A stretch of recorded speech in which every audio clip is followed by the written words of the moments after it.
Yeah, this is going to get pretty interesting. I think the Brewmaster is going to be very effective. 1v1 versus the Magnus in general is going to be pretty good for him. And along with that, you get a couple of great counters. Admiral Bulldog has talked about this in interviews. So frustrating is the Drunken Haze when you start missing auto attacks and making that so hard to get in Tangle proc when you really need it.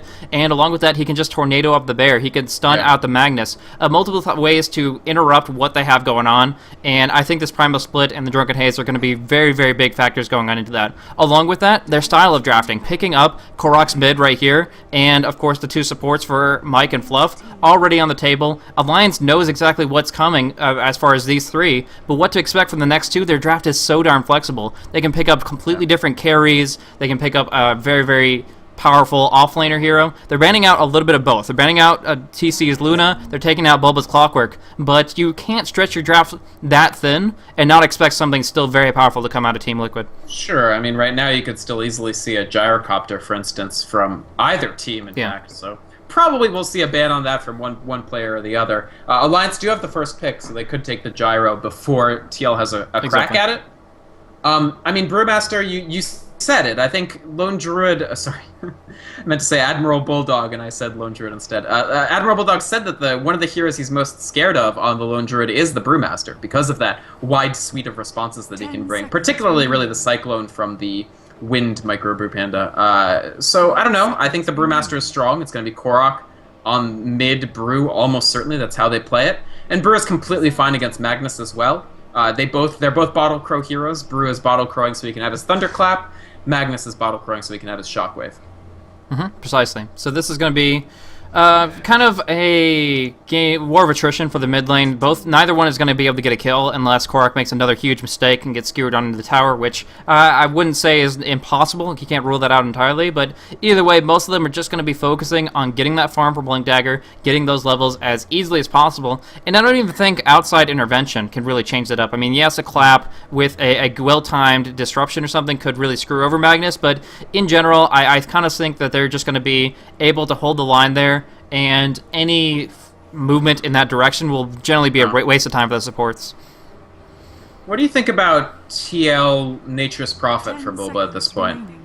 Definitely could work. I mean, there are a lot of different options. One thing, I'm not sure Team Liquid wants to let through a Darkseer at this stage. I mean, they know Admiral Bulldog's going to go the Lone Druid.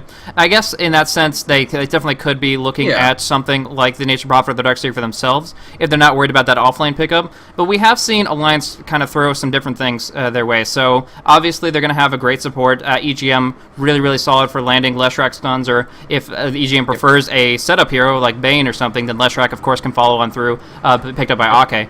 Actually getting some pretty stormy weather by me. But anyways, looking at the options here, it's very difficult to call how it's going to play out. Alliance actually bans out that Darkseer that I was considering for Team Liquid's lineup. And as such, Nature's Prophet seems like the best pick for Bulba here. Yeah. Darkseer is probably a smarter ban for Alliance than Nature's Prophet is, which does leave that Nature's Prophet as an option. It does... keep in mind right now there's an interesting balance in these first three picks for both teams of push, because Chen primarily, I mean, he's graded for a lot of reasons, including teamfight due to Hand of God, but still mostly a hero who's good at bringing down towers, especially early on when the strength of big jungle creeps is high relative to the strength of heroes on the field. But right now, just the Chen alone is not going to get a push done. Brewmaster can clear waves quickly. Shadow Demon, not really. So if they want to do a lot of pushing with this Chen, they need a little more. Especially considering Alliance, if EGM or whoever ends up on the Leshrac does go Diabolic Edict secondary, Lone Druid Leshrac is a pretty scary pushing composition in its own right. I feel like Nature's Prophet is a smart pick because it could help tip the scales. But, you know, if I end up being wrong, it's like I've wasted all this chatter about Nature's Prophet. So we'll see. So, now Alliance has their next pick option. They're going to go with the Alchemist. Loda will be able to go for those concoction combos either before or after the Split Earth, obviously preferring to do it after the fact so you get as much charge time as possible. But either way, in this position here, I really, really think their defensive tri lane is going to be set up nicely so that he can go for a couple points in Grievel's Greed early. And although they could go for a hard push lineup where they just go for Acid Spray, I think they'd more appreciate just the possibility of going for a Shadow Blade really early on Alk. And the best way to do that is to get at least a couple points in that greed. So sorry, go ahead. I'm just thinking about the way that that kind of initiation could affect Team Liquid. if you Sure. can get that Shadow Blade right click and then a stun immediately on Shadow Demon before he can disrupt anything, Sure. you can generally just win the team fight because you Yes. get that quick pick off on Mike, who won't be able to defensively Yes. make any plays, and suddenly you can just break them It's gonna apart. be Ogre. It's gonna be Ogre, and I'm terrified of the laning situation for Team Liquid if Ogre Magi comes out. Yeah, I mean, they have the Empower already. The Bloodlust in conjunction with that can make Alchemist and Lone Druid just monsters when it comes down to damage output.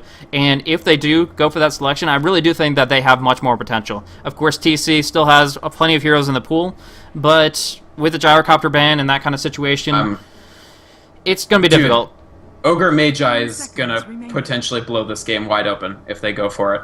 They don't have to. There are Sure. Seconds remaining. No, I honestly think they will, but that's just my perspective from what I've seen from them previously. They have the initiation stun, setting up that on top of Split Earth. They're going to be able to make that work. Stun chain. Yeah. Yeah. I don't know. It's TL. It's Nature's Prophet. Yep. There it is. I don't know. I think this is.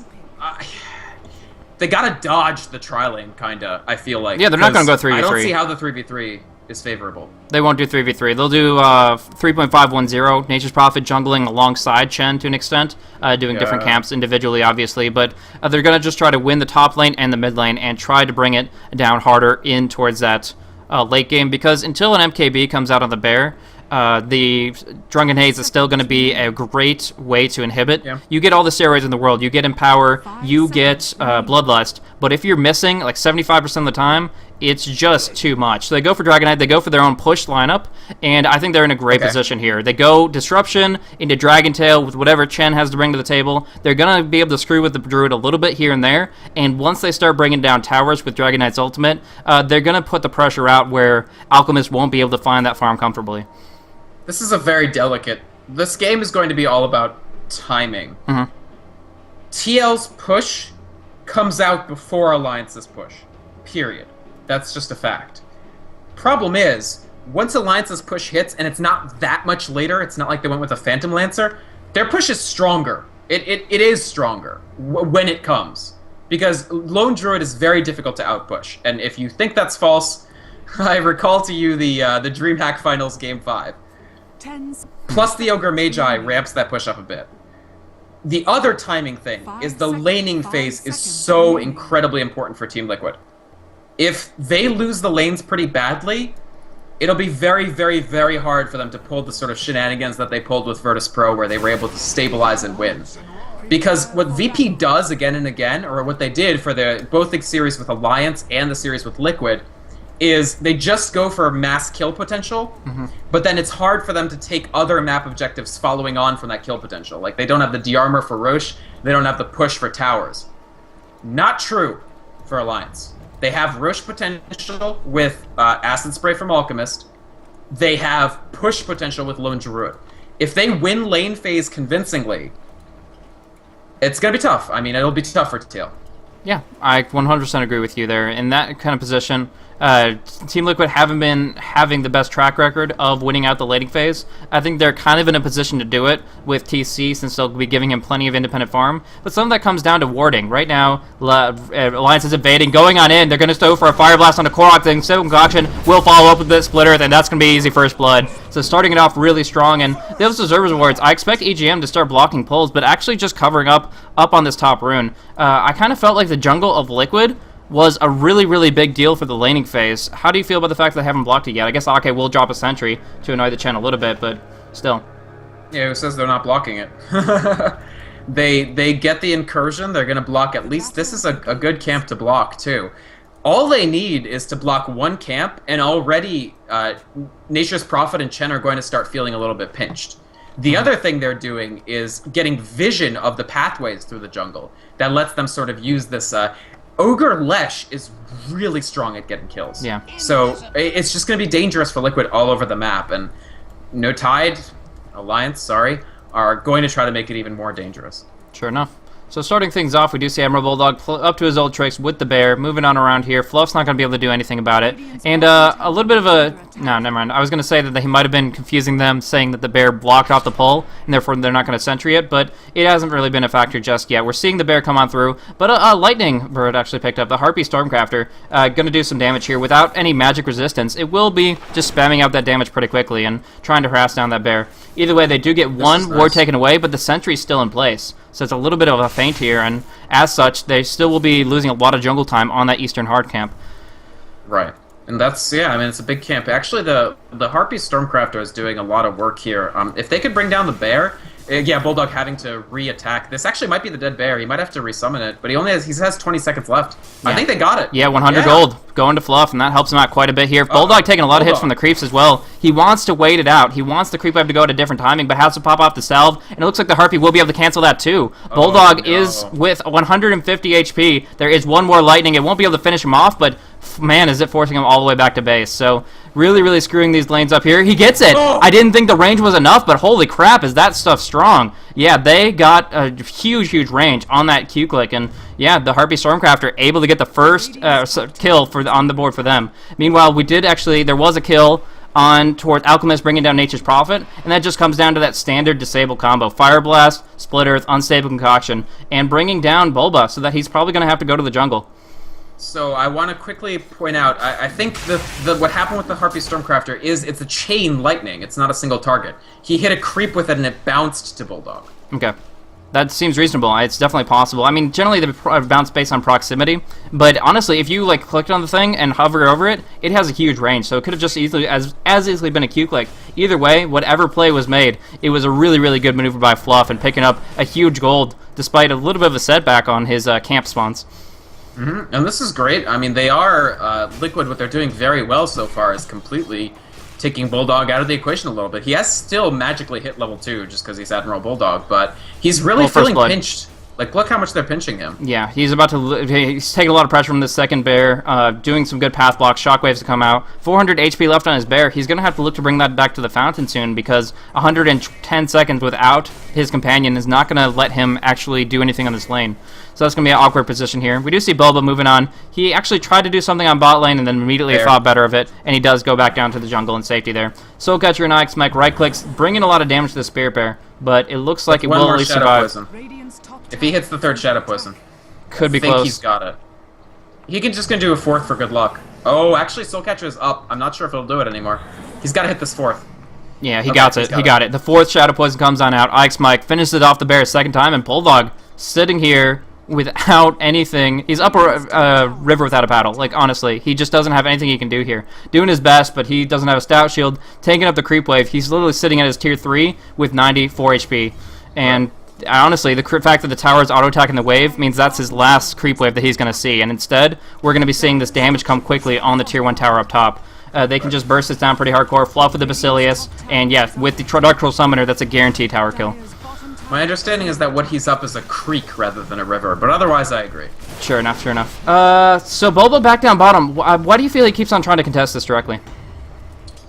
If he slows down the push, but the problem is if he dies again. Actually, they rotate in. This could turn out bad for Alliance. They're going to get pinched by Korok as well. But actually, going for Korok right here. They go in for the clap, but the stun does interrupt it for the moment. Now Korok having to fall back, but the lightning. The core here is not of any consequence, though, because they're just trying to get on out of here. Test of Faith not rolling very high, and a disruption coming on through. S4 looking for some damage. Will be able to bring down Fluff, I believe, but not before Ake takes the fall himself. So S4 finishes it off. Fluff has to go up on the high ground to finish it, but now Bulba, Ix Mike doing a lot of work to EGM, going in behind the enemy's tower, salving away, but is about to hit a creep wave, and there's that Shadow Poison. S4 cleaning up on Ix Mike, though, and now Bulba's in a pretty bad spot. The Shockwave, the right clicks are there. Korok is going to clean this up, but not before a lot of allies have fallen. There's Chen finishing off with the right clicks from the creeps. Can he get the ensnare? No, that's off the cooldown.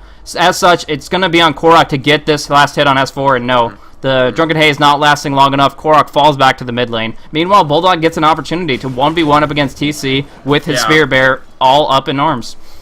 Actually, that was an enormous fight for Alliance. Yeah. They're now 2 levels ahead for S4. They wasted the time of so many Liquid heroes. The Chen is still level 2. So how long is it going to be until he has 3 creeps to push? And Bulldog got back into it during that time, quietly just walking up and finding his levels. That was actually a very, very bad fight for Liquid. Yeah, absolutely. They're trying to make up for lost time with this smoke coming on through. They could actually go on Bulldog here, but they have to close the distance, and they have to have the disables. Right now, the Hellbear Smasher will be chained up after that disruption, but they have to get the disruption first. And with Mike's losing his smoke right there, just barely in range of Bulldog, it actually means that they're not going to be able to make that work. So that's a lot of time. There's the smoke, 100 gold down the drain, and they really, really need those kills if they're going to get boots on Mike or mech on Fluff. Right, and it's also about that push timing as well. Initially, it seemed like they were just going to hurt Lone Druid so much that the push would, never come from Alliance, or it would come very, very delayed. But now Bulldog feels a little bit more comfortable. The thing is, he's hit the level at which he can basically start jungling. He would really, really like to have about 400 more XP that he has, because Entangle makes jungle actually reasonable speed for Lone Druid. Before that, his jungle is fairly terrible speed. But he's more okay with this than he was, relegating himself to jungle at level 1, which is just a disaster. Mm-hmm. And meanwhile, Loda, I mean, he only has the rank 1 Greevil's Greed, but he does have 3 Acid Spray, so watch out for even a potential sneaky Roche at some point from these guys.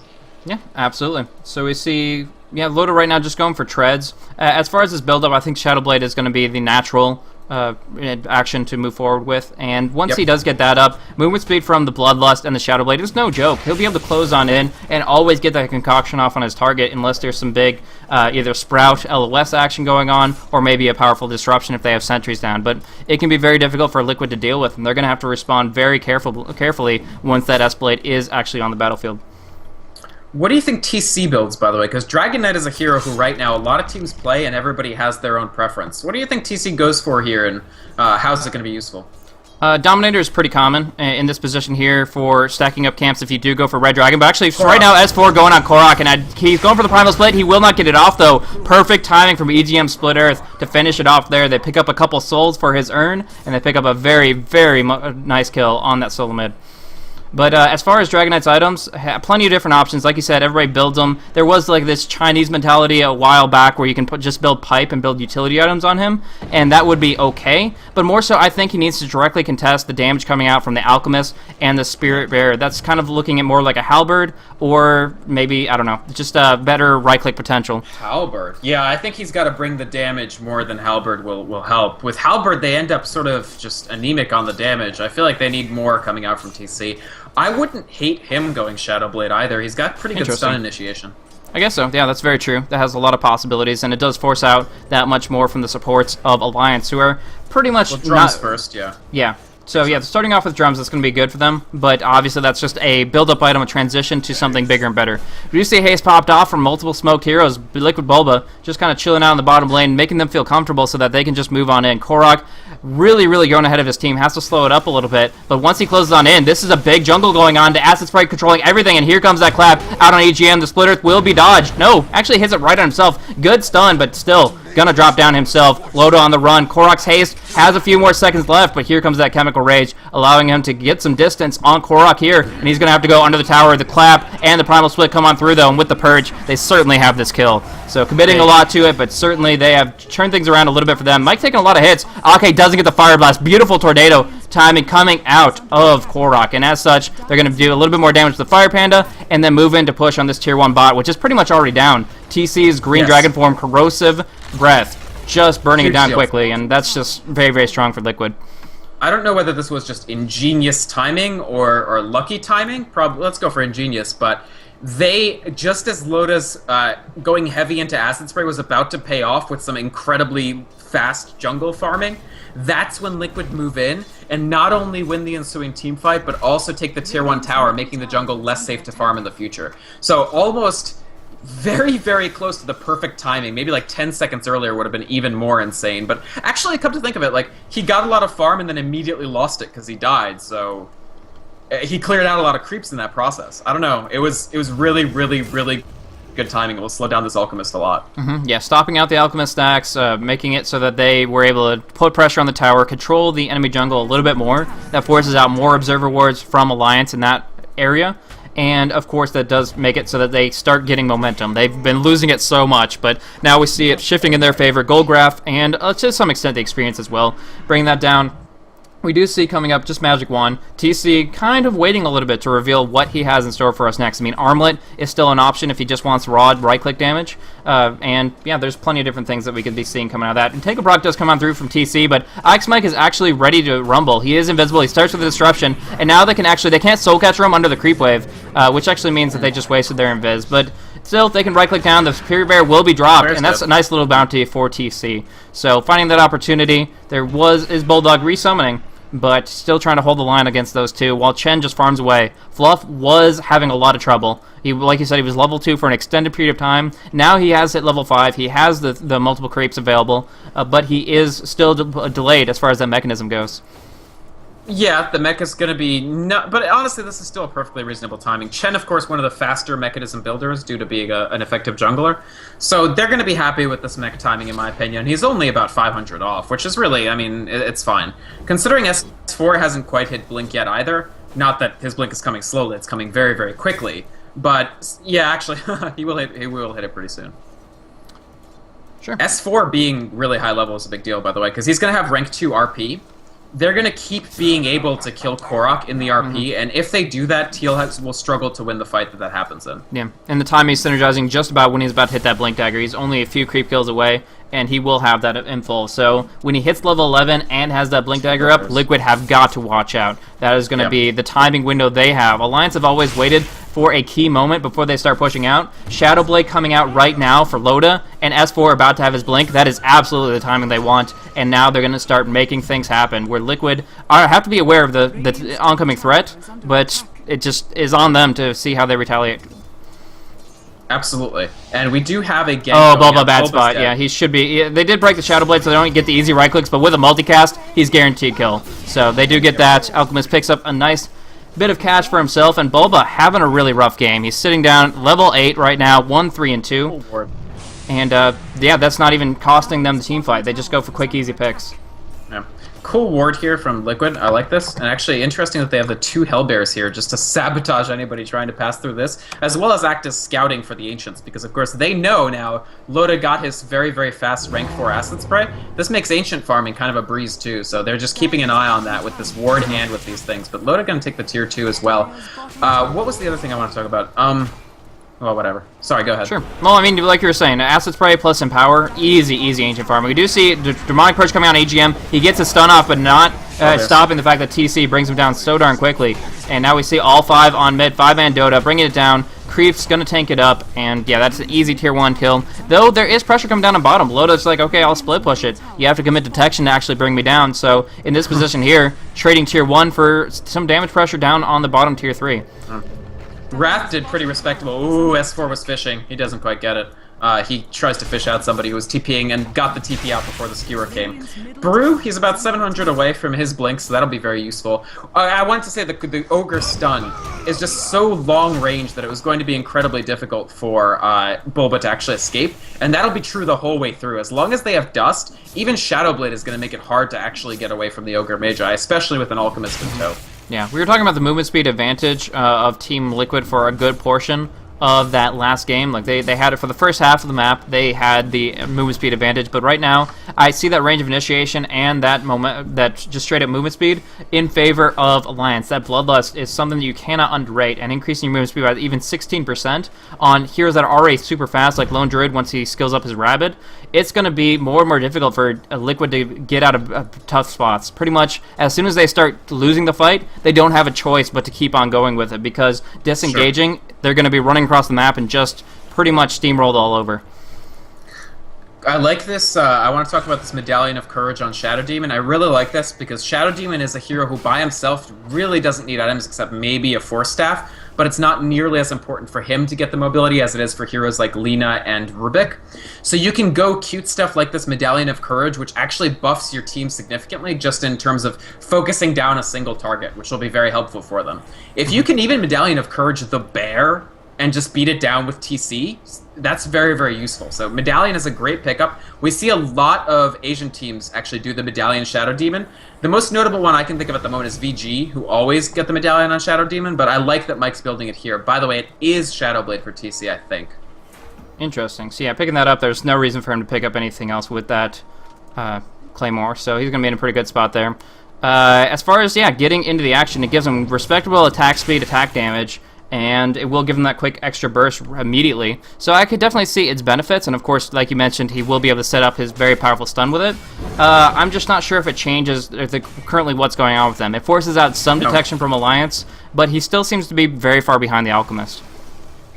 Detection, they were almost certainly going to go detection anyway, so yeah. I don't think it changes it that much. It does give them a good initiation tool, though. If they initiate on, like, S4 fishing again...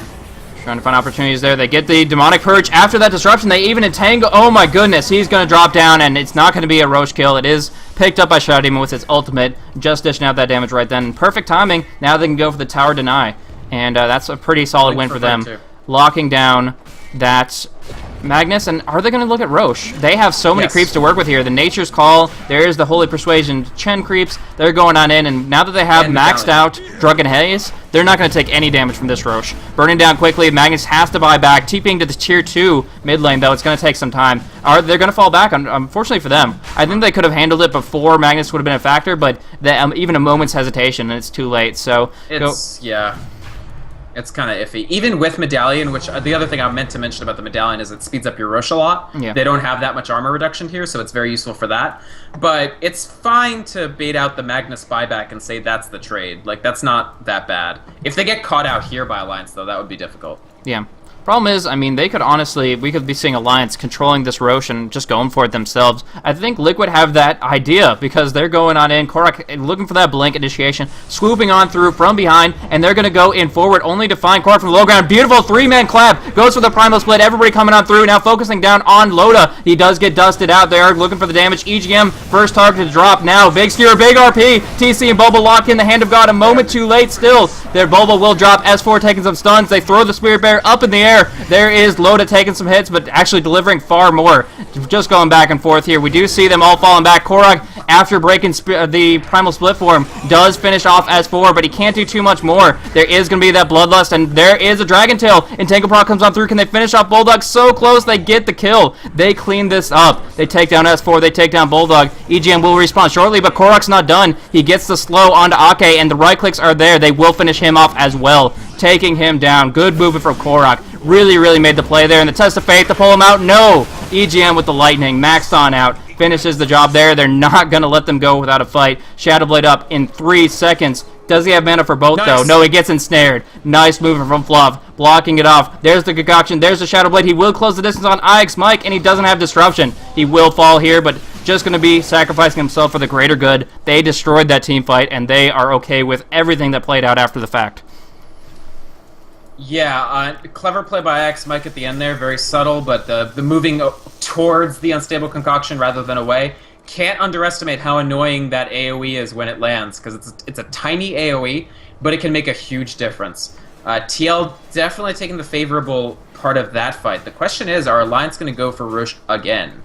Yeah, they're going to be looking for it pretty soon. They do have the Empower active, the Acid Spray, of course, reducing his armor. They're going to be able to burst this down pretty quickly, but it has healed up considerably. So going on in, Bloodlust's about to expire. They just have these Empowers up, and they're bursting it hard. Liquid, they have RP. The Liquid has vision on this. They know exactly where S4 is. The RP coming up in 5 seconds. The question is, how aggressive do they want? How much do they want this Roshan? And it doesn't look like it's enough. The multicast comes out, and they cannot fight this here. Defensively disrupts himself, but he's still going to fall. Coming on in, trying to skewer them all in the pit, but instead just picks off Korok. He goes for a big clap on everyone here inside the pit. The Aegis is picked up by the Lone Druid, but here's Korok dropping fast. TC drops a big flame, and they actually finish off S4 for the reverse polarity. Stunning up Bulldog, they'll finish him off. Loda hits on 2, though. Fluff and TC is stunned up by Les. Stunned up by the Alchemist.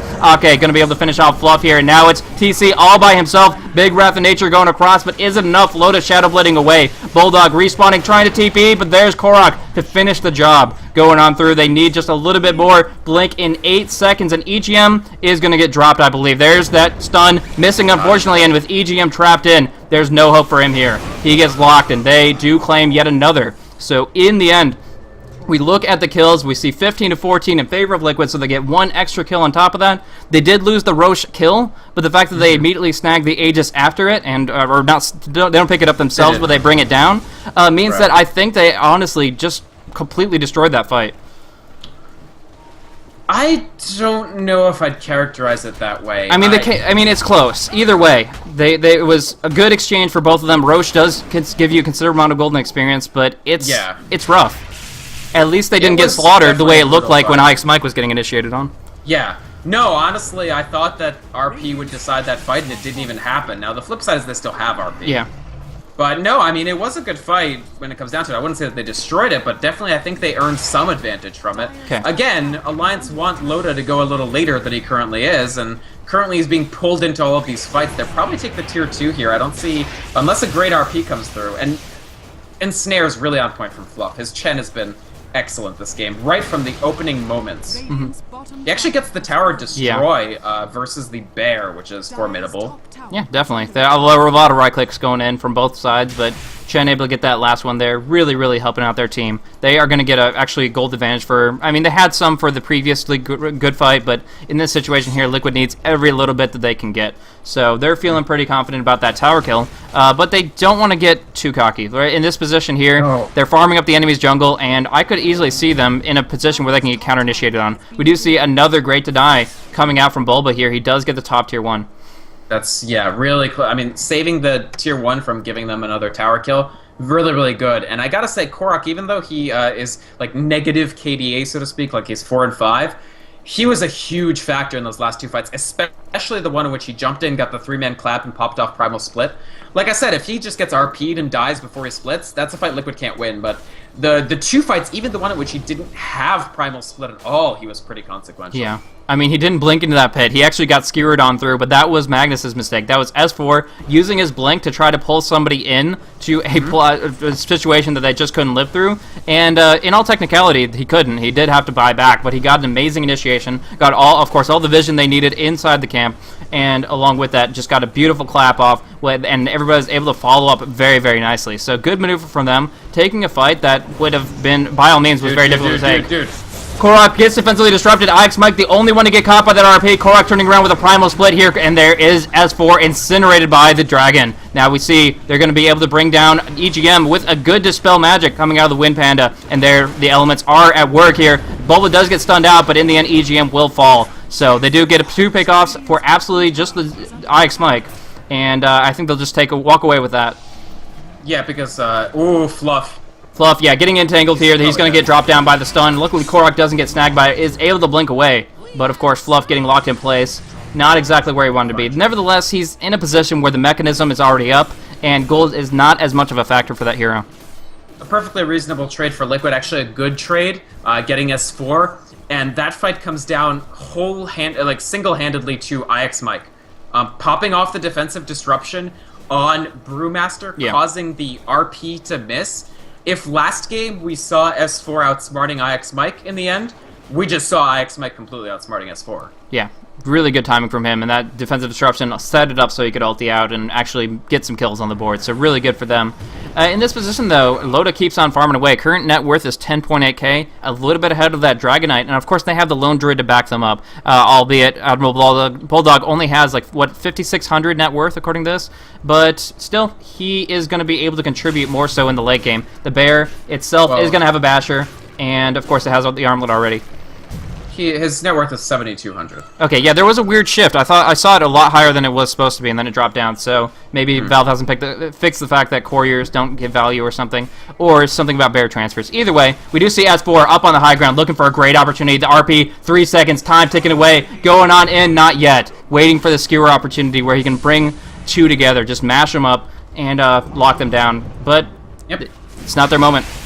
Magnus hasn't been that huge this game, and I think we're seeing a little bit of hesitation now from S4 because he has been stymied a bit. Not anywhere near being solved, but at least stymied. Yeah, and of course Ix Mike, if he goes for an RP on 1, Ix Mike can pretty much make that useless. It's like it's a big nuke, and then he's just invulnerable for that time period anyways. So that wouldn't be as big of a factor. Fortification comes on through, but Loda's right clicks is going to make it drop so darn quickly.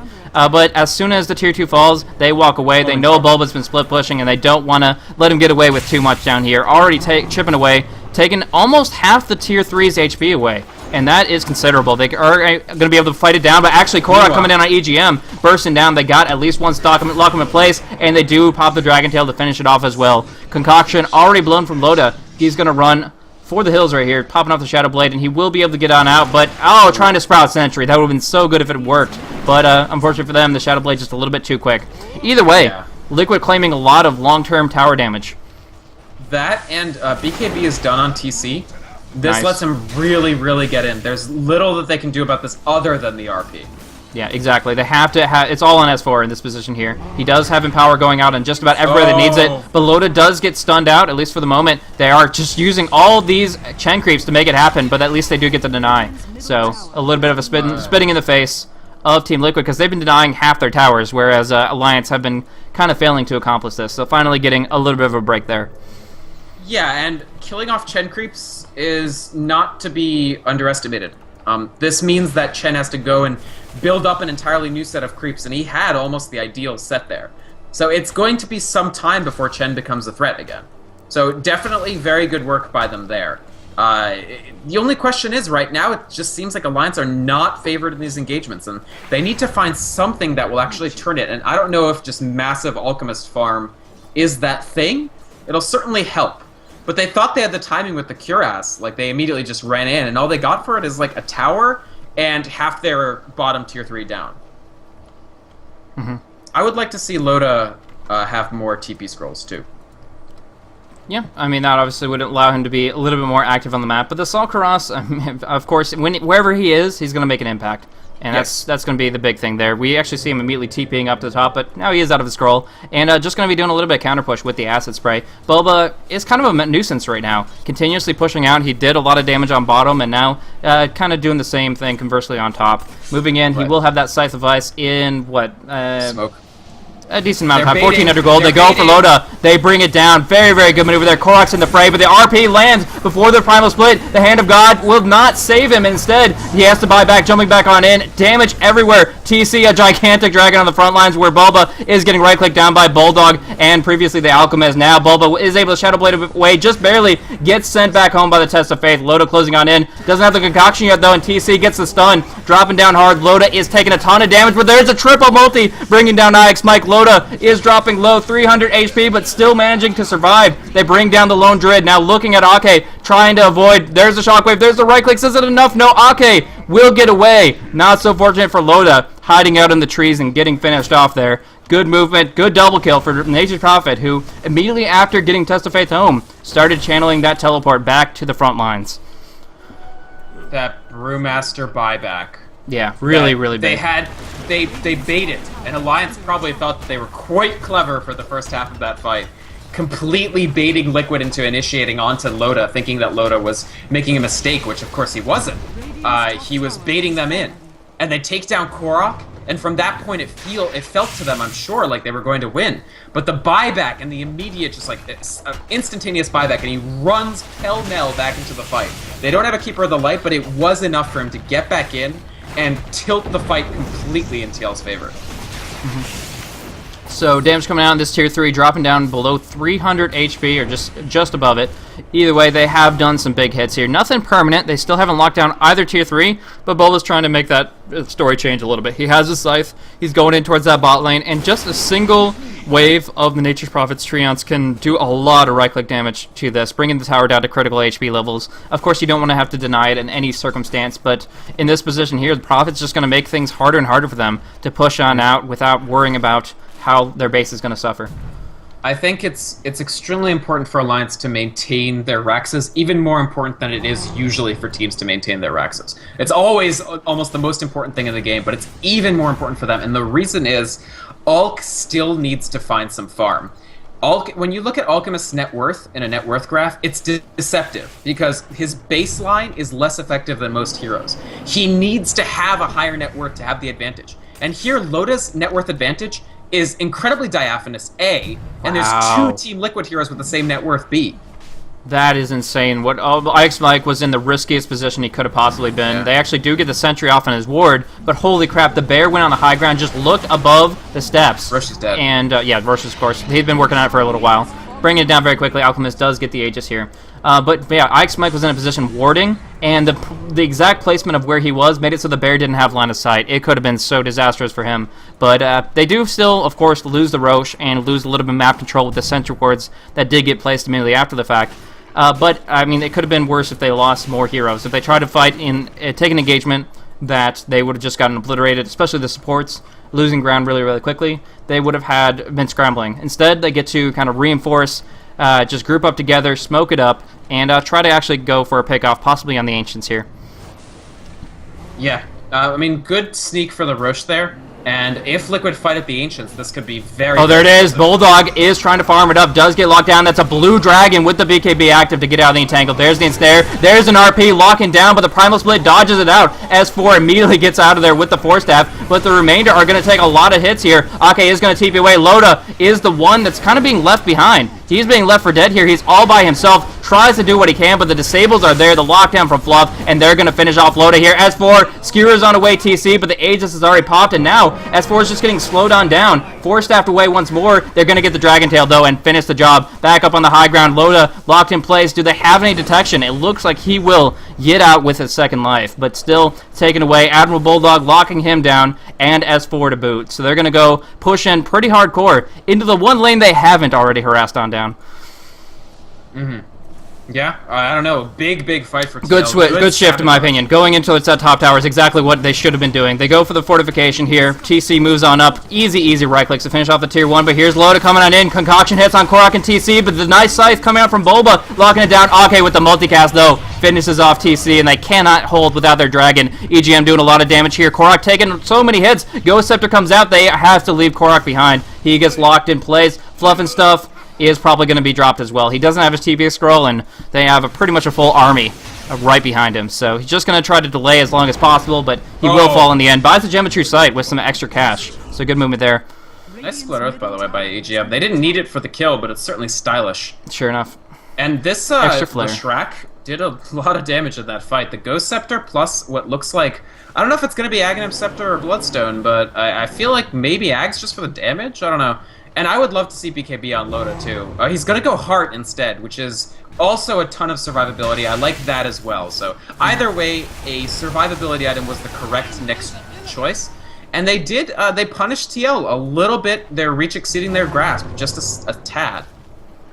Yeah, they went in really hardcore. They took the tier 3, but over and over, and actually we do see Radiant Core getting picked off, and that was Bulba getting a really nice global teleport off, because they did still have this ward on the Ancients, so good maneuver by him. They don't lose any items, but it's a nice pick nevertheless. Going on through there, popping the fortification off on this tier 3 in the mid, and chewing on through really quickly. The Demolish passive doing work, but they don't want to commit 5v5 just yet until S4 feels comfortable about how they're going to proceed.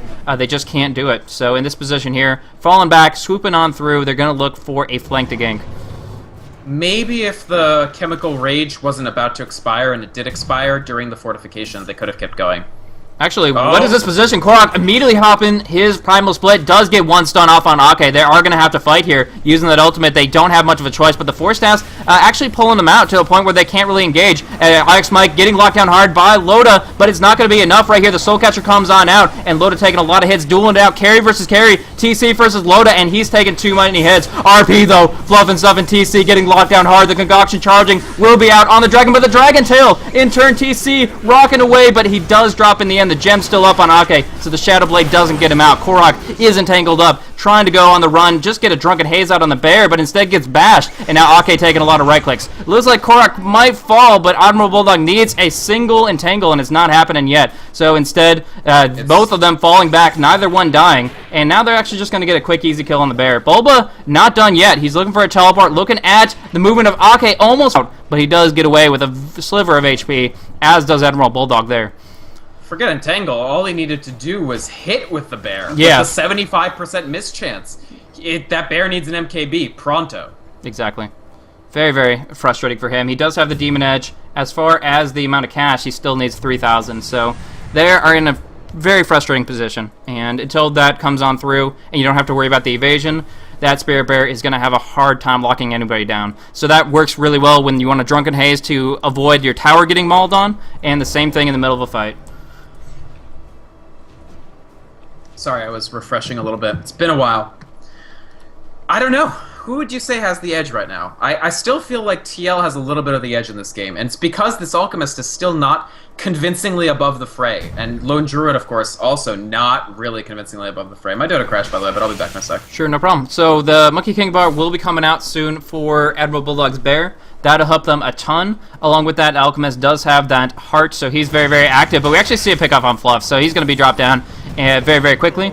And as such, they just one person to be caught out. I mean, they can't really afford to just randomly lose one person because now they go on the tower here. Drunken Haze immediately, but he's still hitting quite a bit. And with the Edict damage, they should be able to take the tier 3. The question is the follow-up. Lone Druid has a resummon, so they're willing to risk this first bear. Bulba takes the last hit. Loda gets disrupted, and there's a Demonic Purge. There's the Primal Split. TC coming on in. Gets a stun off on EGM as well, doing so much damage. Throwing up the Ogre in the air. They bring down the other one. Magi does fall. Now looking at Bulldog. He cannot actually do it with the bear up on top of him, but Loda gets stunned out. Right-clicking right on top of him, but Loda actually... There's an Entangle Brock on TC. Loda can right-click away right here, doing so much damage. They get the defensive disruption, but is it enough to keep him alive? No, he falls in the end. Charging up. Needs to throw the concoction. Lands it on top of Korok here, and now the buybacks are forced. They don't have one for TC. He's just... actually, I think they do... No. Okay, it's actually right this time, the graph is. But either way, a buyback from Ike's Mike, trying to force them out. Just needs a lot of Shadow Poison and a little luck. But right now, Loda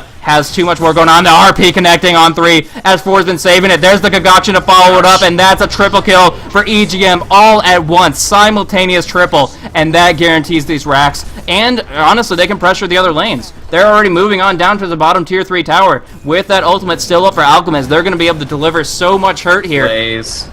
I don't know, man. I think they might have gotten it. This could be a 3-0 swing for our grand final. Just so much work, but S4 coming in with that RP. Now with the Blink Skewer on Bulba, they just can't retaliate. TC will be up, but all by himself. Korok, no Primal Split for a full minute. And it looks like this might be it. I mean, they are going to be having to defend their racks up top, but they've taken 2 full lanes and not lost a single one. They're in a great position here. You see the goal graph shooting right back up in their favor, and so, I mean, well earned. In that game, in that fight, they were able to just accomplish so much with some amazing reverse polarities. S4 doing work once more.